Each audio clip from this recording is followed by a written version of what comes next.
की बात नहीं है। हिंदू राष्ट्र बनेगा तो मनुस्मृति आएगी, बाबा साहेब अम्बेडकर का संविधान खत्म होगा और मनुस्मृति में आपकी हालत इतनी ज़्यादा बदतर होने वाली है। उसकी तस्वीरें तो आजकल वीडियो के माध्यम से मणिपुर जैसी घटना, उत्तर प्रदेश जैसी, राजस्थान जैसी, मध्य प्रदेश जैसी, गुजरात जैसी इतनी सारी वीडियो सामने हैं। आए दिन रोज़ इस तरह की वीडियो आती हैं। कोई शोर इशारा करती हैं कि अगर अभी तो हिंदू राष्ट्र बना नहीं है, लेकिन उन्होंने उसको इम्प्लीमेंट तो काफ़ी हद तक कर ही दिया है। ऐसे नहीं चलेगा, हमें लड़ना होगा न्याय के लिए, विचारधारा के साथ, लाठी गोली और हथियार के से नहीं, विचारधारा से, बुद्धि और विवेक से इस लड़ाई को लड़ा भी जाएगा और इस लड़ाई को जीता भी जाएगा।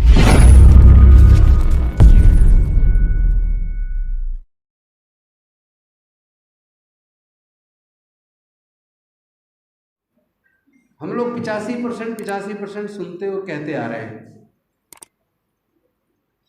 और सच्चाई भी है। 85 से ऊपर ही है, नीचे नहीं है।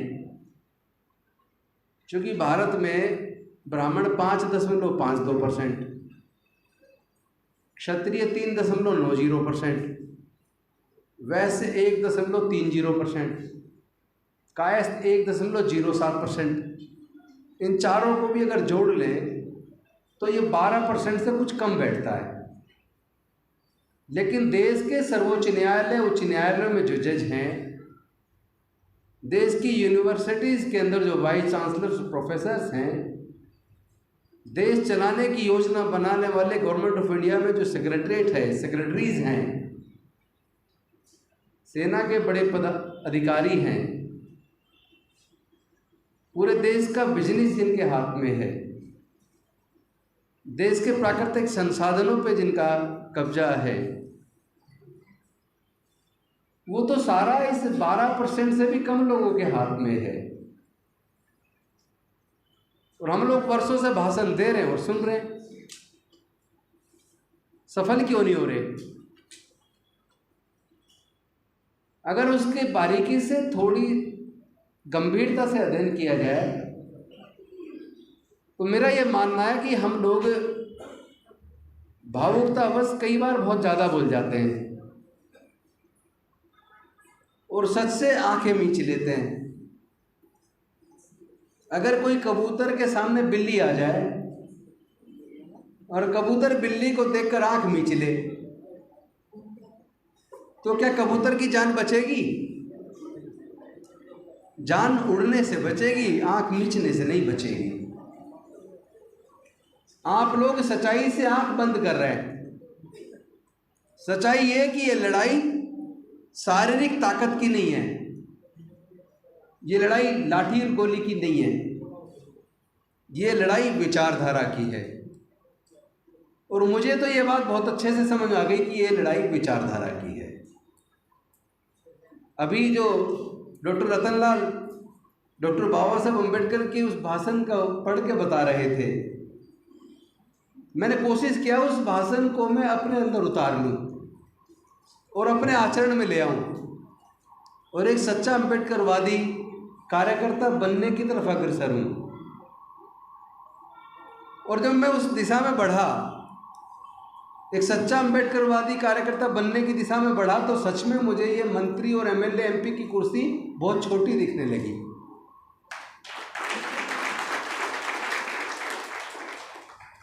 आज अगर बीजेपी सत्ता में है, जिनका पूरा समाज 12% से कम है, वो पूरे देश के ऊपर शासन कर रहे हैं, आप जानते हैं उसका कारण क्या है? उसका कारण हमारे और आपके समाज के लोग हैं। क्योंकि ये राजनीतिक लड़ाई जीतने के लिए असली जो संगठन वो बीजेपी नहीं है, जो उनकी नीतियां बनाती है वो आरएसएस है। और लोगों में जो डर पैदा करती है वो विश्व हिंदू परिषद, बजरंग दल है। तो आरएसएस, विश्व हिंदू परिषद, बजरंग दल में जो रोड पे, सड़कों पर हाथों में तलवारें लहराते हैं, जो लोग जिनका दंगों में इस्तेमाल किया जाता है,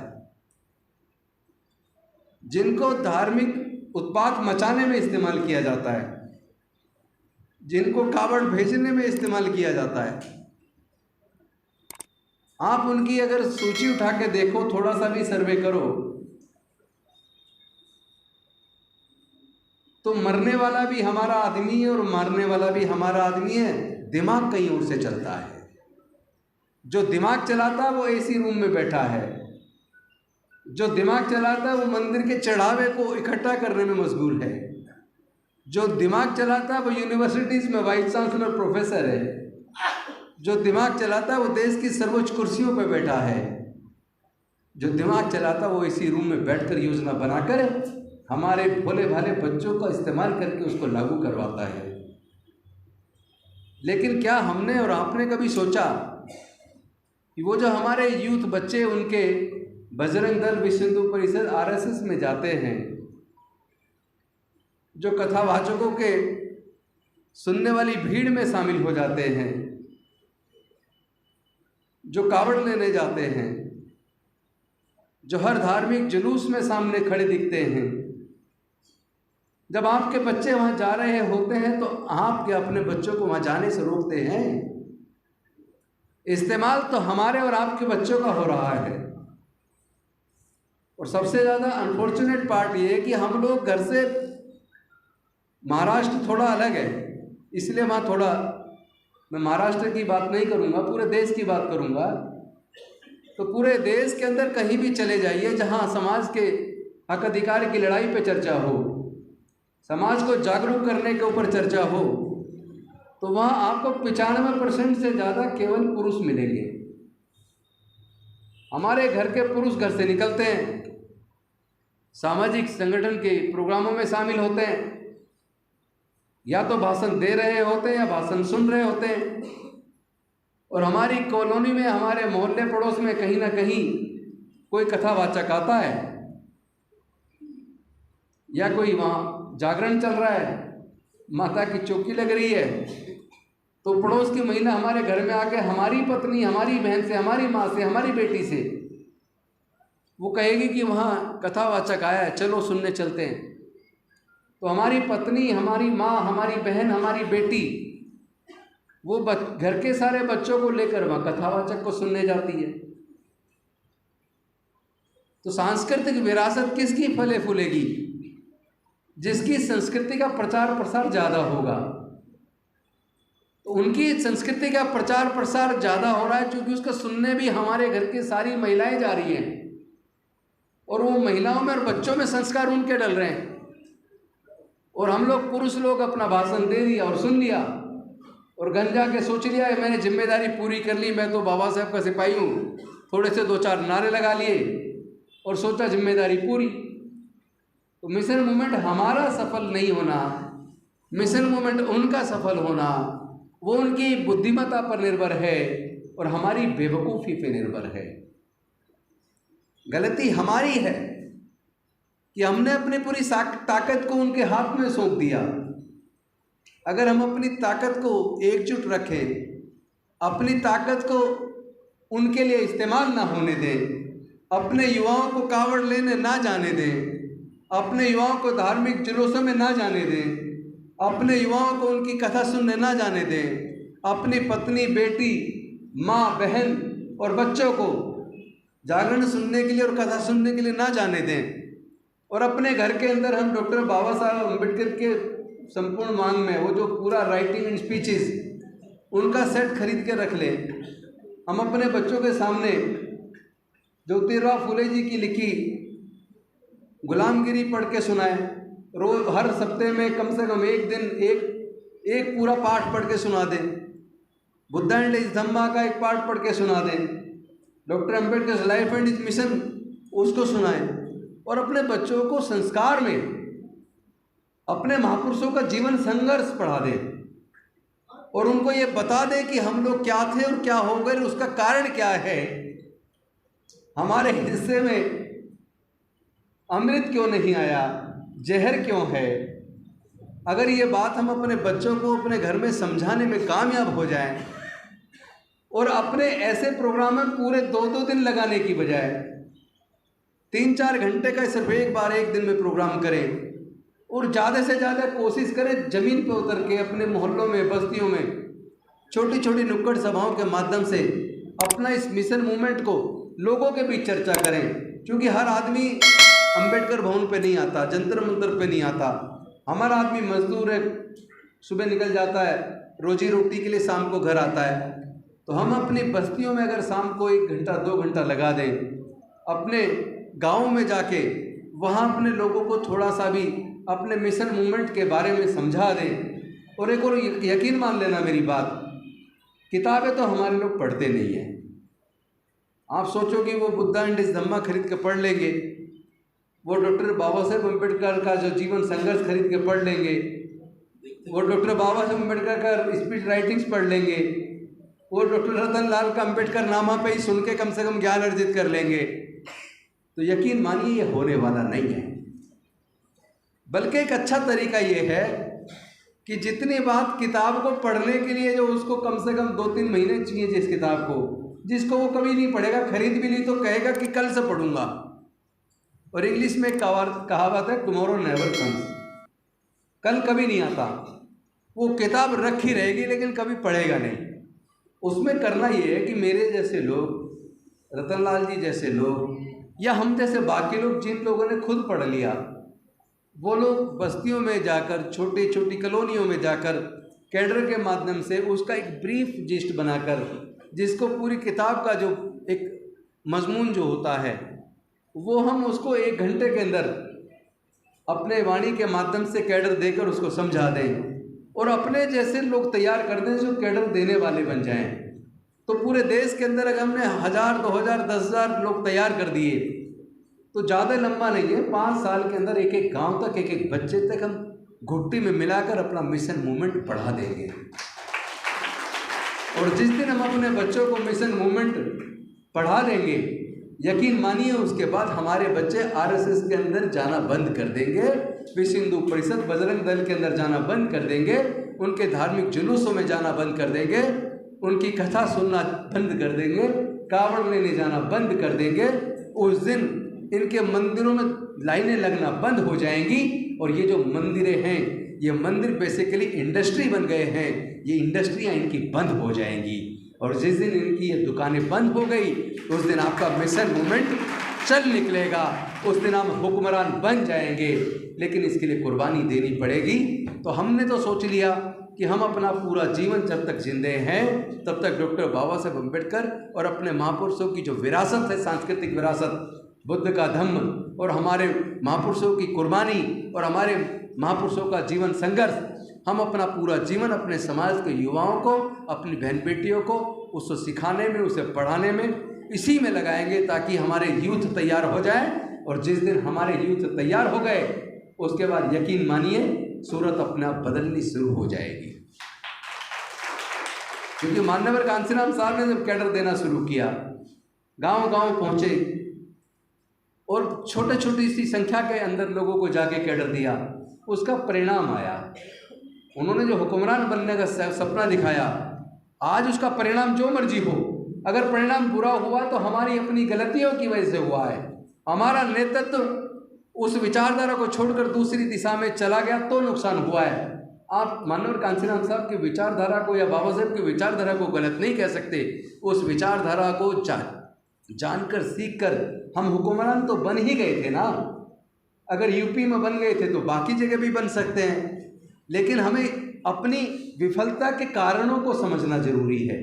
जब पहले तो हम क्यों सफल हुए यूपी में, क्यों आरपीआई एक समय 17 या उससे ज़्यादा सांसद जिता पाई, तो उन सफलता के कारणों को पढ़ लो और किस कारण से हम विफलता की तरफ चले गए, उन विफलता के कारणों को पढ़ लो। विफलता के कारणों को छोड़ दो, सफलता के कारणों को अपना लो, आपके जीवन में सफलता आएगी। ये एक सच्चाई है। और साथ ही साथ एक बात और कहना चाहता हूँ कि हमारे जो लोग सांसद और विधायक बनते हैं, ये बाबा साहब को डर पहले ही था। उनको पता था जब 1932 में 24 सितंबर को पूना पैक्ट हुआ, उनको पता था कि ये जो समझौता हो रहा है, इसमें जो सेपरेट इलेक्टोरल को गंवाकर हमें जो मिलने जा रहा है, इसमें जो प्रतिनिधि जीत कर जाएंगे वो समाज के सच्चे प्रतिनिधि नहीं होंगे, वो गुलाम पैदा होंगे और उस गुलामों ने पूरे समाज को डुबो दिया है। लेकिन अगर हम समाज को तैयार कर लें और ये एहसास करा दें कि संसद और विधानसभाओं में जाकर आपको समाज का सच्चा प्रतिनिधि अगर आप नहीं बनते हैं, अगर आप समाज की आवाज़ नहीं बनते हैं, तो हम आपके घरों के बाहर बैठ जाएंगे, आपको घर से बाहर जाने नहीं देंगे। हमारी संख्या इतनी है, अपनी संख्या को अपनी ताकत बना लो। अगर 12% मुट्ठी भर लोग एकजुट होकर देश के हुक्मरान बन सकते हैं, तो देश के अंदर जो बाकी का जो 85% है वो ये तय तो कर ले कि हम रिप्रेजेंटेशन सबको देंगे। ऐसा ना हो एक आदमी सफल, राजेंद्र गौतम सफल हो गया और उसने सफलता के बाद जो भी कुछ मिला अपने परिवार को, अपने रिश्तेदारों को, अपने मिलने जुलने वालों को देना शुरू कर दिया, और जिन लोगों की वजह से सफलता मिली उन लोगों को इग्नोर करना शुरू कर दिया। यहीं से विफलता का रास्ता शुरू हो जाता है। हमें जितने भी बहुजन समाज के लोग हैं, सभी वर्गों के नेतृत्व को हमें जिम्मेदारी देनी पड़ेगी, हिस्सेदारी, भागीदारी देनी पड़ेगी, और निश्चित तौर पर सफलता संभव है, असंभव काम नहीं है। सब लोग जब सांसद, विधायक बनते हैं, मंत्री बनते हैं या किसी भी बड़ी नौकरी में आते हैं, वो सब लोग संविधान की शपथ लेते हैं और बनने के बाद संविधान के विरुद्ध काम कर रहे हैं। इसके खिलाफ हमें आने वाले समय में न्यायालयों की भी, हमें नींद से न्यायालयों में बैठे जजों को भी जगाना पड़ेगा, क्योंकि जज ने भी तो संविधान की शपथ ली थी, लेकिन वहाँ जाने के बाद उनके निर्णयों के अंदर जो उच्च न्यायालय और सर्वोच्च न्यायालयों से जो निर्णय आते हैं, आजकल तो उनके निर्णयों में भी कई बार न्याय नज़र नहीं आता। उनको भी नींद से जगाने की ज़रूरत पड़ेगी और हम उसकी तैयारी कर रहे हैं। हम मिल के इस लड़ाई को लड़ेंगे भी और इस लड़ाई को जीतेंगे भी। इसलिए बहुत ज़्यादा संदेश यहाँ मैं अपने भाषण में रखने की बजाय, क्योंकि ज़मीन पर उतर के काम कर रहे हैं हम लोग, हम पूरे देश के अंदर जा रहे हैं और गांव तक पहुंच रहे हैं, कोशिश कर रहे हैं कि गांव-गांव में जाकर अपने लोगों को जागरूक करें और अपने इस मिशन मूवमेंट में उनको कैटराइज करके इस लड़ाई को जीत में बदलें। और वो मुझे महत्वपूर्ण भी लगता है। इसलिए कई बार तो मन करता है कि यार भाषण ना दूं या छोटा कर दूं, मजबूरी है, देना है तो चलो छोटा कर दो। असली काम तो गांव-गांव में जाकर होगा। वही काम हमने चुन लिया है और मुझे लगता है हमें सफलता मिलने वाली है, सफलता नज़दीक आ रही है। पहले तो 2024 में ये छोड़ दो कि मैं ही बनूं, फिलहाल तो ये करो कि 2024 में किसी भी कीमत पर जो तानाशाह देश के ऊपर बैठकर देश के सारे उपक्रमों को बेच रहा है, देश के लोगों के साथ जो आज जिस तरह की वीडियोस पूरे देश से आ रही हैं, चाहे वो मणिपुर से आ रही हो, चाहे वो उत्तर प्रदेश से आ रही हो, चाहे वो राजस्थान से आ रही हो, चाहे वो मध्य प्रदेश से आ रही हो, ये सारी वीडियो इस ओर इशारा करती हैं कि अगर हिंदू राष्ट्र बनेगा तो इस तरह की घटनाएं और ज़्यादा बढ़ेंगी, क्योंकि मनुस्मृति में इस देश की महिलाओं का, इस देश के आदिवासियों का, इस देश के अछूतों का, इस देश के पिछड़े वर्ग के लोगों को मानवता का दर्जा नहीं है। शूद्र और अछूत को वहाँ कोई सम्मान और महिलाओं को कोई सम्मान की बात नहीं है। हिंदू राष्ट्र बनेगा तो मनुस्मृति आएगी, बाबा साहेब अम्बेडकर का संविधान खत्म होगा और मनुस्मृति में आपकी हालत इतनी ज़्यादा बदतर होने वाली है। उसकी तस्वीरें तो आजकल वीडियो के माध्यम से मणिपुर जैसी घटना, उत्तर प्रदेश जैसी, राजस्थान जैसी, मध्य प्रदेश जैसी, गुजरात जैसी इतनी सारी वीडियो सामने हैं। आए दिन रोज़ इस तरह की वीडियो आती हैं। वो इस ओर इशारा करती हैं कि अगर अभी तो हिंदू राष्ट्र बना नहीं है, लेकिन उन्होंने उसको इम्प्लीमेंट तो काफ़ी हद तक कर ही दिया है। जैसा उन्होंने कल जो इंटरनेशनल ट्रेड फेयर वाली जगह पर जो उद्घाटन किया, उसमें भी उन्होंने साधुओं पुजारियों को बुला के पूजा करवाई है। जब भारत का अपना कोई धर्म नहीं है, भारत सेकुलर है, भारत का प्रधानमंत्री का अपना धर्म नहीं होना चाहिए, उनका धर्म देश का संविधान होना चाहिए। लेकिन जब संसद का उद्घाटन हो, चाहे वो इंटरनेशनल ट्रेड फेयर वाली जो बिल्डिंग बनी है उसका उद्घाटन हो, अगर सब जगह उद्घाटनों में तो वो ब्राह्मण को बुला के पूरे संस्कार कर ही रहे हैं, तो ऑलरेडी हिंदू राष्ट्र बनाने की दिशा में काफ़ी हद तक वो जा चुके हैं। और कारण ये है कि न्यायालय चुप हैं और सड़कें सूनी हैं। जिन सड़कों पर आंदोलन होना चाहिए वो आंदोलन की बजाय आजकल लोग फेसबुक ट्विटर से ही सोच रहे चलेगा आंदोलन। ऐसे नहीं चलेगा, हमें लड़ना होगा न्याय के लिए, विचारधारा के साथ, लाठी गोली और हथियार के से नहीं, विचारधारा से बुद्धि और विवेक से इस लड़ाई को लड़ा भी जाएगा और इस लड़ाई को जीता भी जाएगा। बहुत बहुत धन्यवाद। नमो बुद्धाय। जय भीम।